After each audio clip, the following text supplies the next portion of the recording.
You are listening to the Horse Radio Network, part of the Equine Network family. This is episode 270 of Horsemanship Radio, brought to you by HandsOnGloves, the all-in-one revolutionary bathing, grooming, shedding gloves. Horsemanship Radio is a part of the family of the Horse Radio Network, and today is a special episode for me, sharing a look to the future and the impact that Monty Roberts is making on horse training.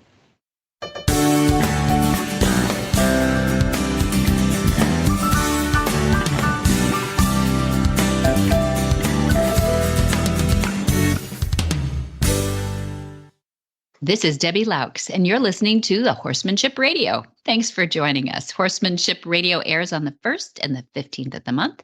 And who do I have with me? Producer Jen with me today. Hi, Jen. Yay! I always have pre-holiday. Producer Jen. It's like I'm saying it for the first time. Yeah, pre-holiday it is.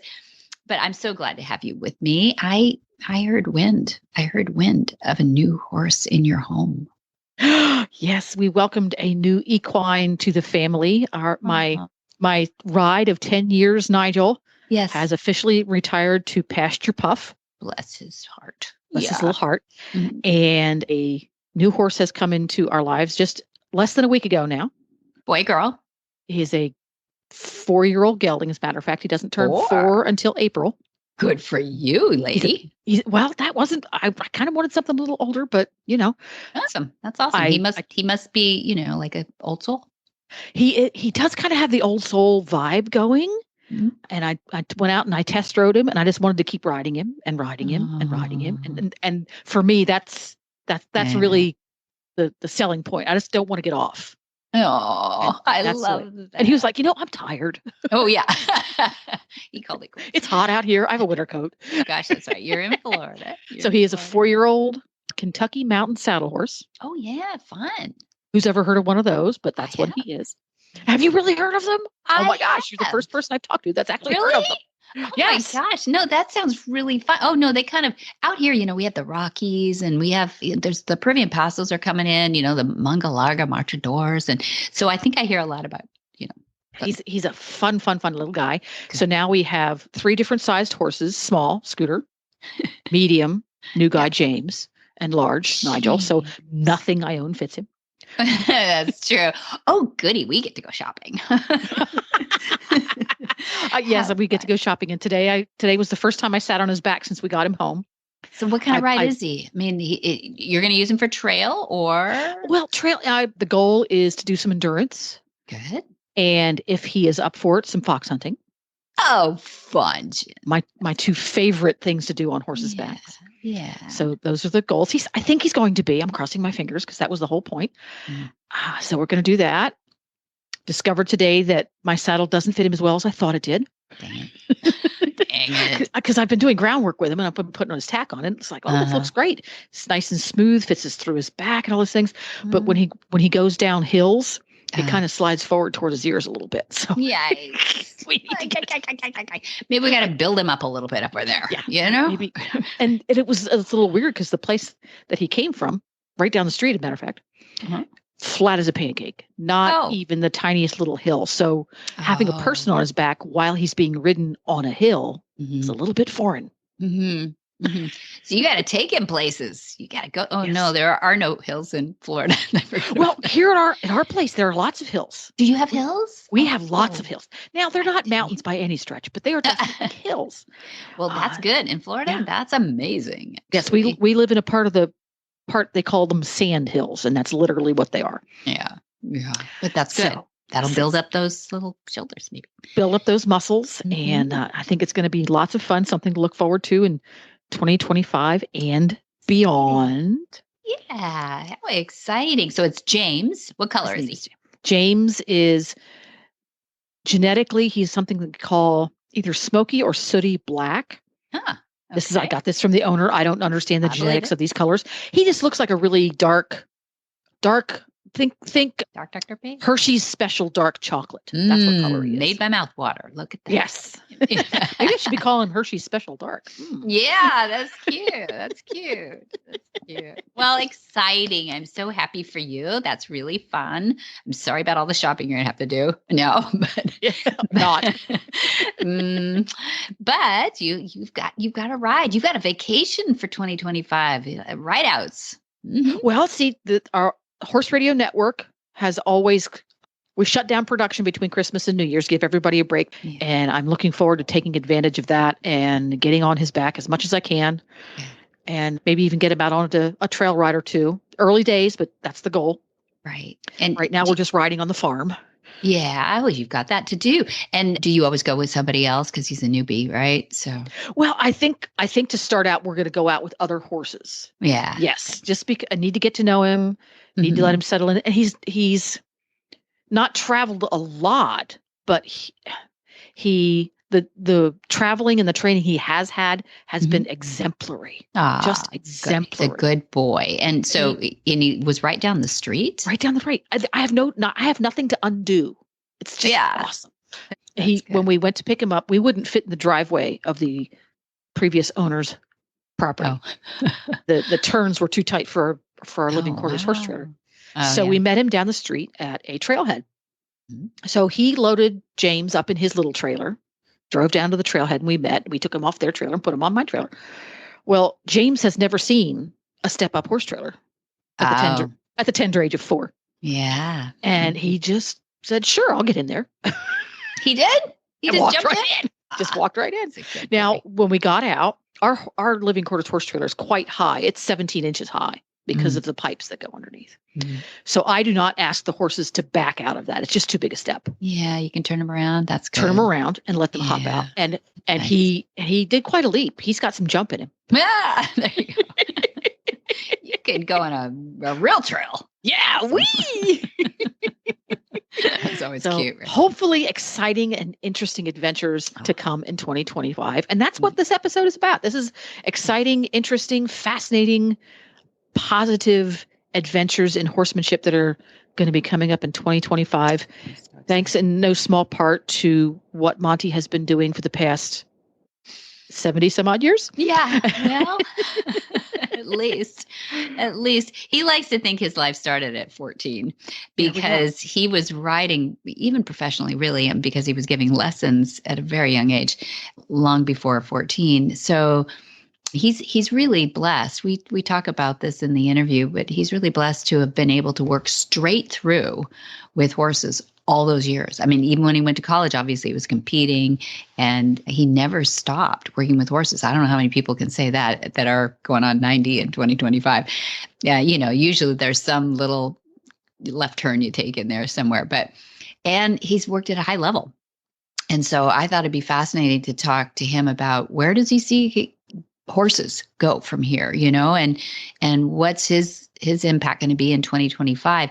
There are a couple of milestones. We're going to Argentina in March, and that's all exciting. Isn't that crazy? But we really love the fact that polo has turned around so well, at least at the high levels. I know some people are groaning right now because you might see some polo players that you are not proud of, but hey, I see that in every discipline, folks. So, well, you've got to start somewhere, right? Yep, absolutely.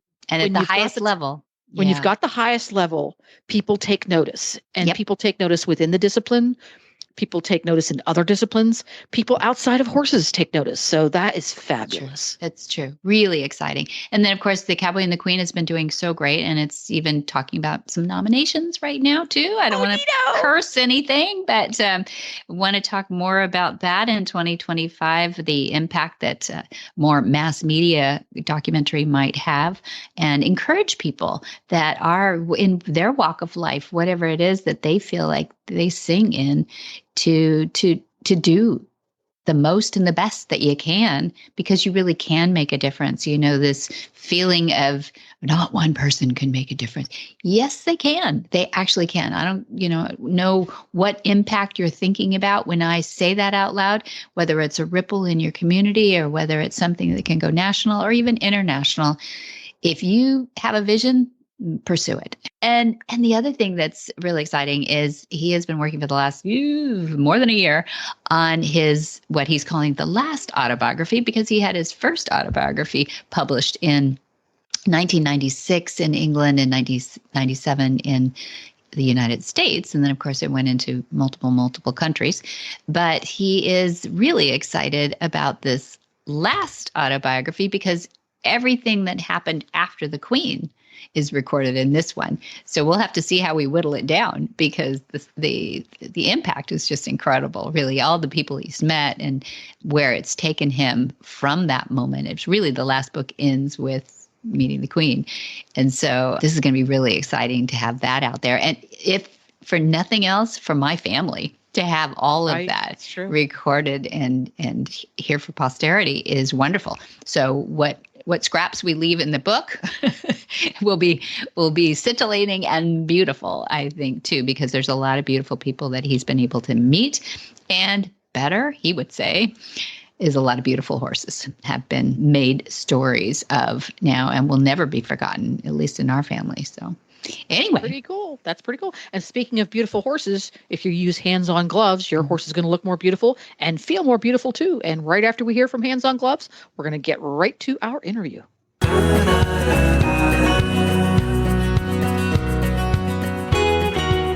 Hands On Gloves is the #1 ranked multi-award winning patented animal shedding, bathing, grooming gloves that animals prefer for their generous massage that they provide. Hands On is currently expanding to bring you revolutionary new animal products as well as high-quality, effective gardening gloves and tools. Hands On Gloves will change the way we tackle everyday animal and gardening activities, making those efforts faster and more effective. Whether you have a house full of cherished fur babies, a garden full of prize-worthy vegetables, a ranch of prized livestock, or the best rose garden in town, Hands On Gloves provides you with the tactical tools you need to get the job done right. They're non-abrasive with flexible round tips and strong nylon fabric. They make the perfect grooming gloves. Find Hands On Gloves at your local retailers or at handsongloves.com.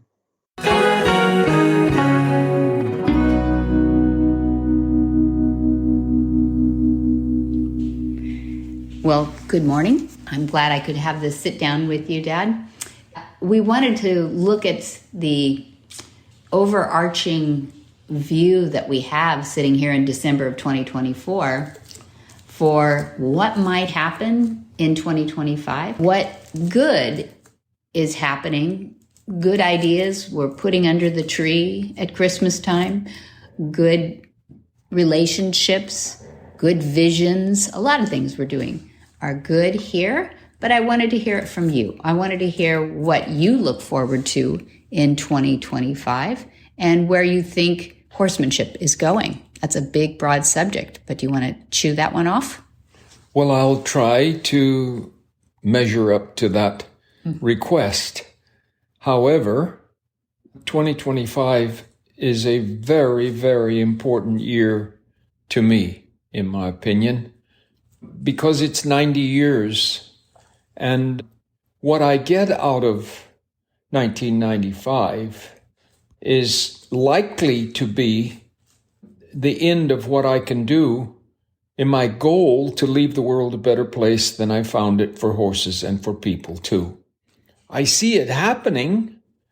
Yes, as we look at it now, it's on a day-to-day basis and you hear about it once in a while.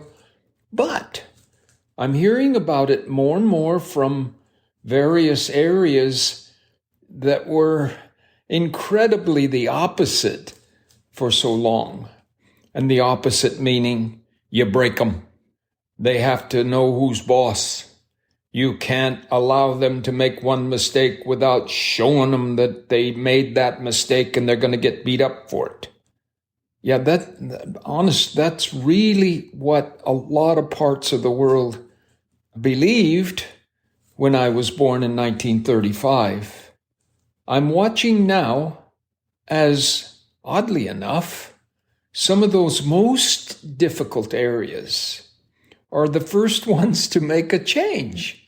And I assume that the desperation of these horses is showing them that when they watch a horse that I've done, it changes them massively. And I'm talking about South America, Brazil and Argentina. And in this upcoming year, I have a plan to go in March to Argentina. And I have ahead of me one of the most incredible horsemen ever to exist. And that was in polo. And the best polo player in the world was Adolfo Cambiaso. Yep. And Adolfo Cambiaso came here and watched my work, thanks to some Mexican players that were here before and saw my work. And Adolfo said, "Oh my word, I can't believe what I saw." And he said, "I have 200 mares and I'm paying about 200,000 for stallions. And we're killing approximately half, but they say that odds 52% of the horses die in the breaking process." Well, it didn't surprise me because I've been down there and I've watched the breaking process, and it's unbelievable. My ideas were so much the opposite that they asked that I be arrested and put in jail for saying that the South American horsemen don't know what they're doing. And so I wasn't going to go back. But now they're asking me to go back again because it is changing. They saw the horses changing. And the game of polo is changing massively. And Adolfo Cambiaso has a daughter and a son that are right at the top of the list of the best in the world as we speak. I haven't met them. Their father went home and showed them videos and talked to them, and it didn't take him long. He's a good horseman. It didn't take them long to put that whole thing together so that their horses were done my way. And there were 2 or 3 friends of theirs in that area of Argentina that went that my way through polo. And I played a little bit of polo when I was a teenager, but I was never a good polo player. But horses are horses. No matter what you're asking them to do, they have to want to do it to do the best job they can. Not unlike what we do. If we like to play football, we'll do it better than if we play, but we don't like to play. No horse can like the traditional way that they've been broken for thousands of years. And so I'm looking at 2025 Amazing. with great anticipation of seeing massive change. Tell me that right now some people from Wales did some kind of a routine study, and they say that it's in the teens of people that have changed to go relatively my way. I don't know that they're completely my way, but they say they are, and that's a good sign. But the last I heard was about 18%. And I do know, through all my studies in 4 universities, that 20% is critical mass. And if you reach critical mass, it is not likely that it'll ever reduce and turn around and go away again. So the likelihood is if we reach that 20% mark in 2025, that'll be critical mass. And I swear, I believe after this trip in March that's planned, if I can possibly make it, if I can physically go in the round pen and show Join Up for what it is, it will reach critical mass in 2025. So I'm very pleased with my life. I'm very pleased with the horses that are telling everybody this is a better way. And they really are. I mean, you can just stand up there on the round pen and see them accepting their first saddle and rider in less than 30 minutes. It's crazy. And the Queen of England has done so much to bring these new concepts that she believed in from a child, bring them forward while she was told that'll never work. They got to know who's boss, and we beat them up. That's all. You don't have to watch us beat them up. But, well, the Queen died more than happy with what she has sent to the world, and told me several times, what you've done is alter my life, the balance of my life, to the extent that I feel like I made the big change, because I'm lucky enough that a lot of people will listen to my words. And it's true. I'm the professional horseman, and I will quickly admit that she had thousands of years where I had one. So I'm just so pleased with 2025, no matter how it goes, but I think it'll go very well. Well, it's pretty exciting what's going on the farm right now. Actually, we've got an introductory course that's chock-a-block full of students. You've got a professor, you've got your instructor who's from Finland. You've got interns here from Croatia, Ontario, Canada, Austria, Germany. You've got students from the United States. I'm really excited about the potential for these, call them seeds, of join up. And what do you say to the person who says join up is just that part where the horse follows you around and yeah, I got that from my horse? Paint us a picture a little bit of the depth. Why does somebody come from Croatia to learn these things? If it was just to have your horse follow you around in the pen, it doesn't seem like it's a very affordable trip. Look, there's nobody to blame really in all of this. If there's a bad guy out there and he's a criminal beating horses up for no reason at all, but there's not very many of those. They're doing what they saw carved in the stones, all the way up from South Africa, all the way up through Russia and Croatia and all the way up to the North Pole. They're doing those things because they were told that's the way it's done. But you know what?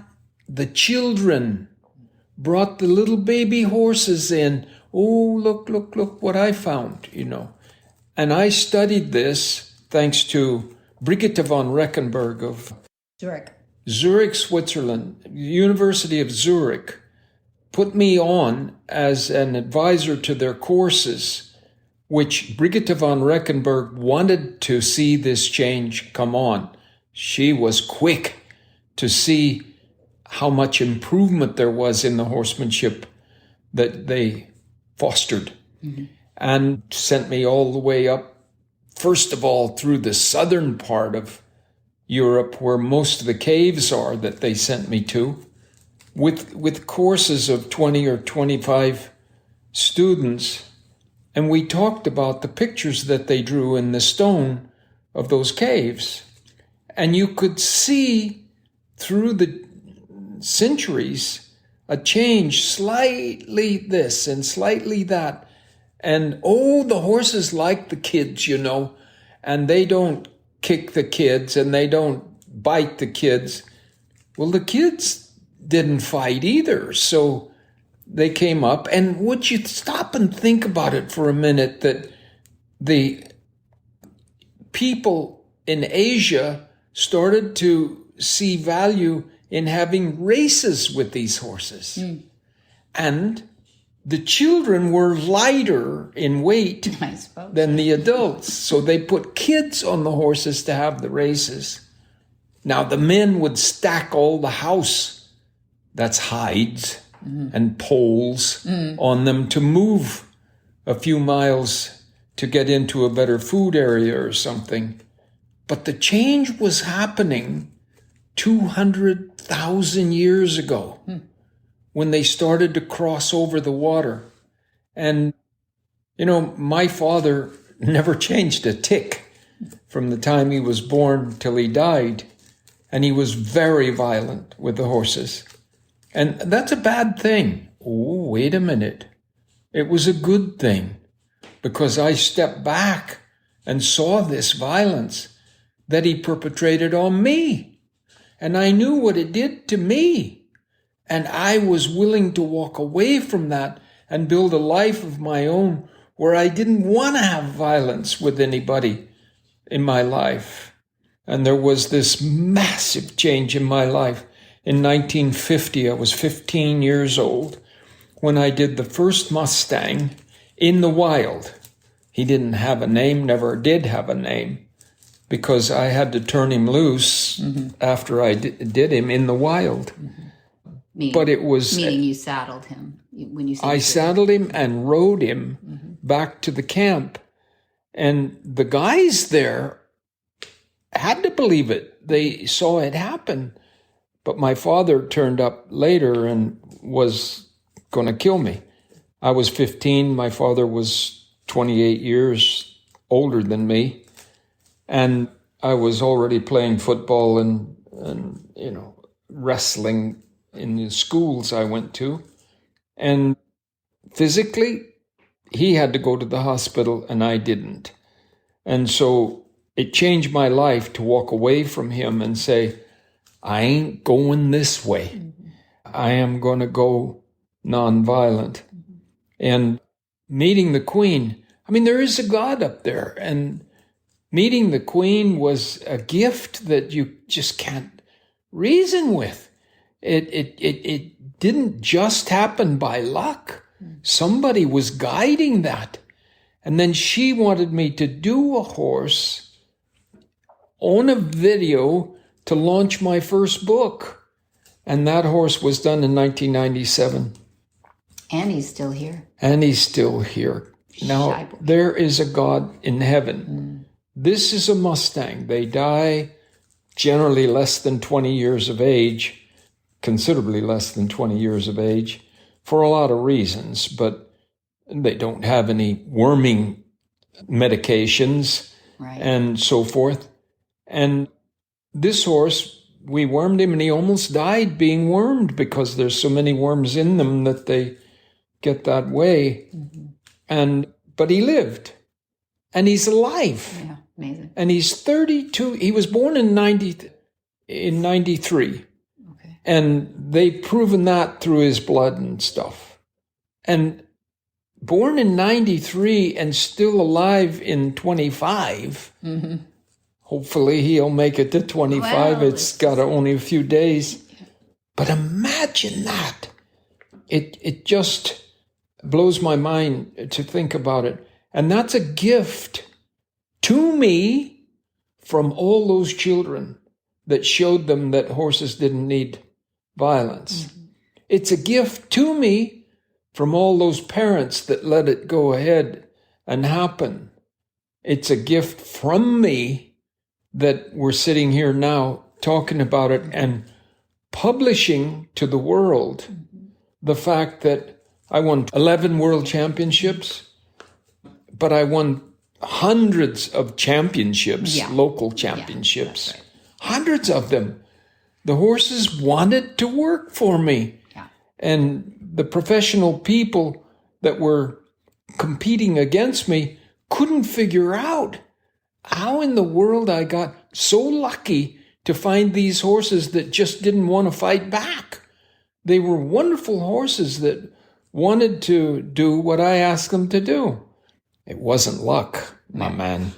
That was God sending me horses that were flight animals that didn't want violence in their life. He gave you, I think God gave you a great power of observation too. And I think that's one of those things that you pass along to people are the powers of observation. A friend of mine said just the other day, so much of the language between people is body language. 90% maybe body language. But what is it for horses? It's 100%. right? They don't speak. So with 100% body language, you got a lot of teaching for us to tell what that means. Yeah. And a lot of people would put Luck, would put luck to all of that. Did I spell it right? Yes, you did. Good luck. Put luck to it. He's so lucky to find these horses. And it went on and on and on. And honest, I have to tell you, at first, I thought it was luck. Did you? And it wasn't until Switzerland, really, that I said, wait a minute, this is not just luck. You were well into your career at that point. You'd met the Queen. I know, but I had to glide and go along with the luck thing because I felt like I was lucky. But I just couldn't find. They sent me horses that were trying to kill people. And I fixed them and caused them not to want to kill people. So I must have had some horsemanship in me somewhere, or just got lucky, And now I realize that there was no luck in this at all. It was an understanding of the live bodies on the face of this earth with 4 legs or 2 is something that God put here to get along with one another. We don't want to eat horses. And so God put us sheep and goats and cattle to eat. Slight preference to horses there. Yeah, and they're not easy to train. That's true. The horses are sensitive like a human being, and they'll get the heck out of there if they feel like they're in trouble. And I don't want to take all that credit. That came from some cloud in the sky. We'll take a break right here and come back to hear some more.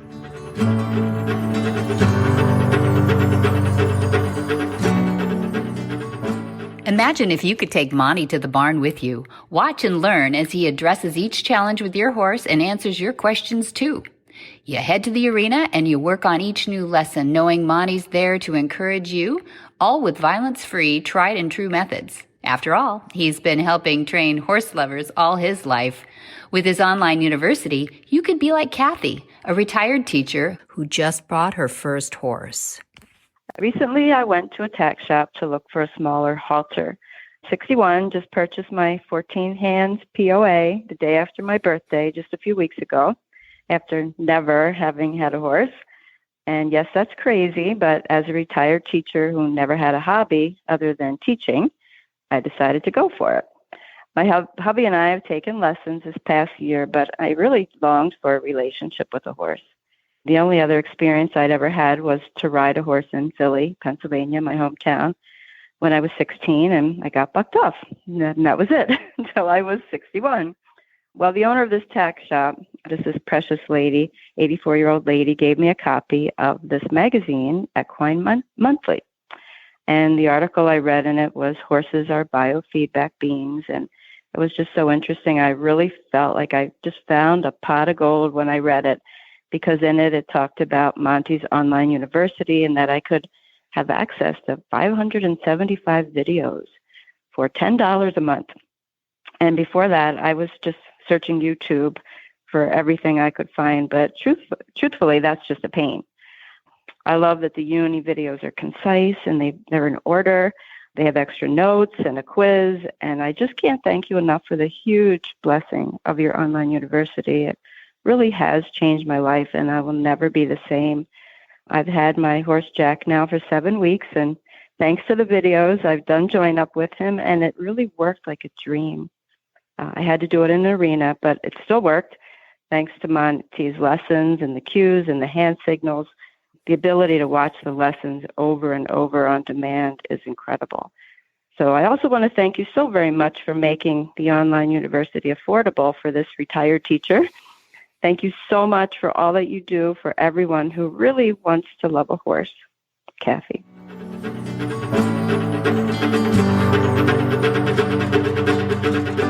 What I'm trying to do is figure out how to encourage those people who say that this is a very simple thing, but it's taken you, let's see, you started professionally at about 4 years old. You'll be 90 this next year. That's quite a run that you've been able to work with horses and not take time off for college, not do some of the things that people do. I had a baby, so I didn't do horses for 10 years or something. You've been straight through working with horses that whole time. Not too many people have the privilege of doing that, but also not too many people who have had the privilege of that have even scratched the surface of what you've been able to discover and impart about horses. And encourage that person to say, you know, the best way to learn is for other people's mistakes, right? Like, how many mistakes have you made? The most mistakes in horse training or the least? Oh gosh, I don't know. I would like to say the least, but I doubt that. I'm sure it's I made plenty of mistakes. Because you've been able to work with horses these whole time, so you're going to continue to make mistakes to learn things, right? And that's, we need to encourage people to hang with something that's, it's like it is a language. I know you don't call the language of horses a language because it doesn't have syntax, but it is a communication system. And the earlier you learn it, the better, but also the longer you're with it, the better. Yeah, and if you study, like I did, all these species, each species has a way to communicate with one another. And if they didn't, they wouldn't be around long enough to make any difference. That's right. So God's put speech, as you call speech, the gestures of the body they have, together with movements that cause them to be understood one by another. That's good. And I think I must have been 15, 16 before I believed there was anything like that. And I got criticized by a lot of professors in 4 universities. But each one of them has kind of come full circle and said, wait a minute, I wasn't sure this was all right, but wow, what you've done is working. So if they have a brain in their head, you know, they won't just keep fighting it. They'll take a look once in a while. And that's what we're doing right now is I'm talking, but giving you a look at what really happens on the face of this earth to cause species to come together in the interest of another. How should we keep horses in people's lives, or how do you think that looks? Keeping horses in our lives now is a part of life that is almost like a partnership. Do you find respite when you're with your horses or with your deer? Respite, you know, does it give you solace? And oh, do they ever? Nothing is prettier than riding a wonderful horse on a snow-capped mountain with canyons and trees and big stones. It's wonderful. If you enjoy the winters of the Rocky Mountains or something like that, you can do it with a horse. Nothing is more wonderful than riding in distant areas, the desert with its cactus, and extra warm, if you like extra warm. The coastline is so fantastic because the weather is comfortable for the human body, and the horses love that kind of spread of temperatures anyway, but also the foothills of the west coast here are just fantastic. But you glide down and take a left from California and you go across Arizona and New Mexico. They love to ride out through there and all the way through Texas. And then you're into the southeast where it's fantastic to ride through the beaches, the flatlands. We need to realize that God has made the perfect world for us, and we keep trying to squirrel it up a bit, but it isn't necessary. There's so many wonderful ways, particularly with these fantastic animals called horses. So the people that have their horses here on this farm are so blessed to have a racehorse farm change into a farm with a covered arena, a big arena with fences that you can jump over, places to ride out for half a mile or so that you wouldn't ordinarily have on little equine facilities in the cities of the world. And the people that have the horses here now ride because they want to. They ride because they love their horse. And they don't put the horse through mind-altering, heavy-duty exercises that take life away from them. Sure, there's people that break the rules from now and then. But more and more, since my principles have become known, more and more stop and say to somebody else, that horse doesn't need that. What you need to do is the following, and then they go with a nonviolent approach to some problem or other. Mm-hmm. And I'm proud of that. And I know that you grew up, Debbie, in an area where racehorses were all around us. And I know that you've watched and ushered the changes that came through to us in terms of loving horses and going nonviolent. In actual fact, the racehorses that are used with nonviolence do better than those that are violated anyway. But we human beings don't stop and think about the needs of others so much as we should. Well, we are fortunate to live in a beautiful part of the California state, part of the nation, even in the Central California Solvang area. I think it is the perfect breeding grounds for horses, and different disciplines certainly are represented here. But I think that could be taken other places as well, and horses could be enjoyed. Horses could be treated fairly, no matter what the beauty is around them, or how cold it is, or how warm it is. You have taken these concepts to as far as India, and it's very warm there. And you've taken them to Dubai. You've taken them to Scandinavia. It's very cold there. And I think you've proven that these concepts work no matter what the breed, what the location is, and even what kind of person, what they used to know and what they can change to be. So I'm encouraging people to listen to your concepts, your books, your videos, your online lessons. I'm encouraging them to learn deeper and be a perpetual student like you are. Whisper the language of the herd. Listen, you don't have to say a word. It's time for Jamie Jennings to fetch an email from Monty Roberts' inbox and share a morsel of Monty's wisdom in a little segment we like to call Ask Monty. Leave this world a better place than mine. The magic in the language of the herd. Dear Monty, I have just acquired a nice 7-year-old ex-racehorse thoroughbred mare. She is very sane, quiet, and also 7 months pregnant. My problem is that she does not like to be groomed.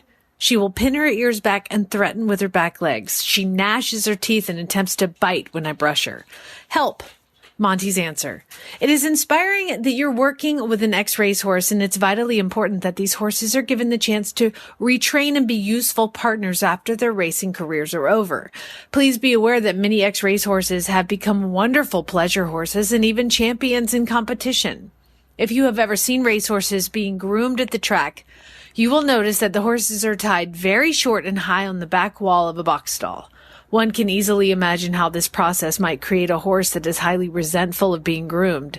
The concepts inherent in the language equus are based upon the premise of always giving the horse the power to choose. Horses will react to any given procedure according to their level of comfort throughout the experience. It is important to realize that thoroughbred horses are inherently thin-skinned and sensitive to the touch. This may not be extreme for many of them, but I can assure you that it's critical to a high percentage. At the racetrack, professional grooms tend to disregard this sensitivity, tether them high on the wall, and groom harshly while standing in a position where they can't be kicked or bitten. My suggestion to you is that you change your grooming habits dramatically. Give a lot of baths and eliminate the brushing. Use a cloth to rub your horse's body when the hair is dry after a bath. Repeat the process with the cloth many times so that the horse comes to know that the grooming process can be painless. If you can do join up and cause the horse to want to be with you, this will be valuable. You'll form a closer relationship with your horse, which will assist you in stopping her aggressive behavior towards you. I also recommend schooling to the dually halter so that you can create a horse that knows the value of standing still. School with the dually, backing your horse up when she is negative and leaving the dually alone when she's positive. These remedial problems can be a lot of fun to work with if you take up the challenge and learn the language of your horse and create an attitude within your mind that you will work with her in the absence of pain and violence. We should be ever mindful of the fact that sensitive horses are often the high achievers. They tend to respond to our directions more quickly and generously than horses that lack sensitivity. This is not a major problem to overcome when you get your work right and respond to your horse in a respectful manner. For more of these insights into good horsemanship, go to MontyRoberts.com and click on the words Ask Monty at the bottom of the page. Alrighty, what's coming up on Monty's calendar at Flag Us Up Farms, the California Horse Center? Monty is looking forward to meeting some new friends, two-legged and four-legged, in January. Here we are. January 8th through 23 is the Monty Roberts Intro Course in Solvang, California. And we have modules available if you can't make that whole stretch, because now we have 6 modules. And those first 2 days are the January 8 and 9. That's the first steps to Monty's methods. Then 10, 11 is the module 2, join up. 13 to 15 is long lining. Then we have 16, 17, horse behavior. 20, 21 is desensitizing and habituation. And 22, 23 is the trailer loading that Jen was talking about. There we go. And we're going to sneak in. We're going to sneak in January 19th as a mountain trail play day too. And we're going to do one a month for those in 2025. And we're really excited about that. It's where girls and horses go to giggle. There we go. But I am going to point out that for folks who board their horses on the property, they have access to that pretty much all the time. Yeah. All the time. They do. No, once you go through an introductory, I do a little teaching on the incremental ideas of how to take on each obstacle and the beginner, intermediate, and advanced levels of each obstacle. So you got to have a little orientation. That's the word I'm looking for. Orientation of how to use the mountain trail. And then after that, go for it. Get every horse out there. There we go. And for details about today's show, you can go to horsemanshipradio.com and you're going to find links, photos, and more information about today's guests and topics. If you want to reach out to Monty Roberts, Flag Us Up Farms, the California Horse Center, you're going to call 805-688-6288, or you can go to montyroberts.com. That is your one-stop shop for everything Monty Roberts. And we'd love you to join us on social media. Monty Roberts is on social media. He is on the service formerly known as Twitter, as well as Instagram. And his handle is Monty_Roberts. And if you're old school like me, join him on Facebook. It's Monty Roberts, the one with the little blue check mark. Many thanks to our sponsors, too. Jay Michelson and his team over at Hands on Gloves, making those beautiful horses. And be sure to visit all the other great shows on the Horse Radio Network at www.horseradionetwork.com. Oh, I got to put a plug in for Monty Roberts University, too.